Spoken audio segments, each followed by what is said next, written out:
He was one of those guys that talk softly but carried the big stick. Literally, pause. Um, but I mean, Joe could have left. Joe could have broke with our team. We were talking about this. I was in Minnesota probably about a month and a half ago at Twins Fest, and we are talking. Joe could have probably left out of spring training as an 18-year-old, 19-year-old kid. He could have broke with the team and been our starting catcher. It couldn't have happened to a better guy. He had a wonderful career, 3 batting titles, I believe, an MVP award, 3 or 4 or 5 All-Star game appearances. As a catcher, it couldn't happen to a better person or more deserving person.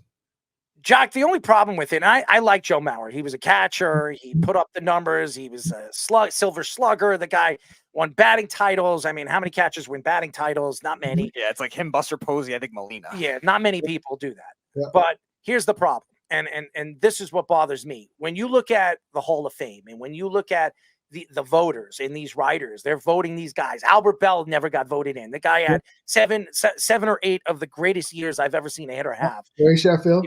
Yep. And then you look at Don Mattingly. Don Mattingly, for 5 or 6 years, he was the best hitter in baseball, the best slugger in baseball, and one of the best defensive players in baseball. He's not in the Hall of Fame.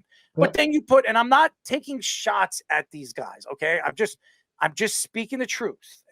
You have Reigns in the Hall of Fame. You have all these different guys. I'm trying to think of the names. Harold Baines, your favorite. Harold Baines, another one. These guys are in all because of the years that they played, their longevity. 20 years that Harold Baines played, he's in the Hall of Fame.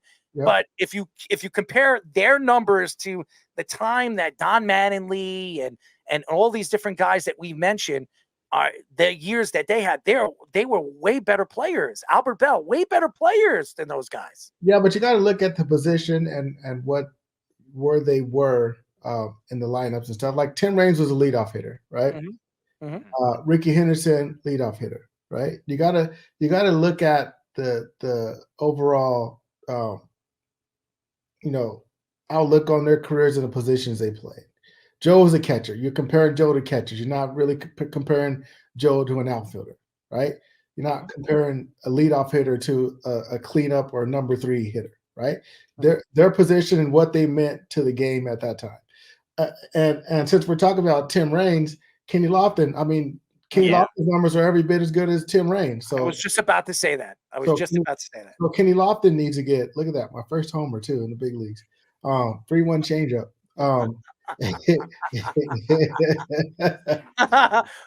You're looking over there. You should have done this.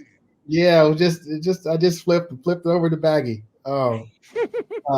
But yeah, I think they look at position players and position wise and where they were, and then they go from there. Yeah, my question, I was just about to ask him, in your 10-year career, best teammate? I'd have to say David Ortiz. He, like, every day was something, and his English was broken, and just putting words together and putting phrases together and stuff like that. And he always came with a smile on his face. And we had a good time on the field, just as good as we had a good time off the field. He was one of my. I was sad to see him go, man, but happy to see where he ended up and how he ended up.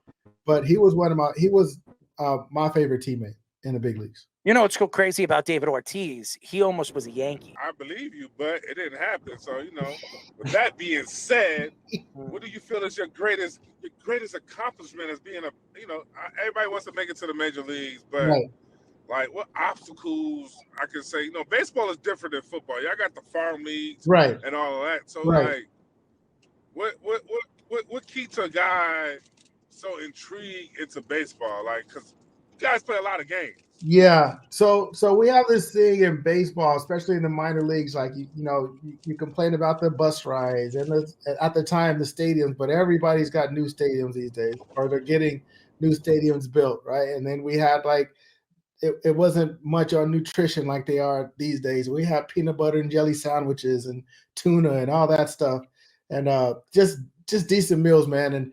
And we complained about it, and they said, hey, if you want to change it, play better. So that was always, that always played in the back of my mind. Instead of complaining, play better.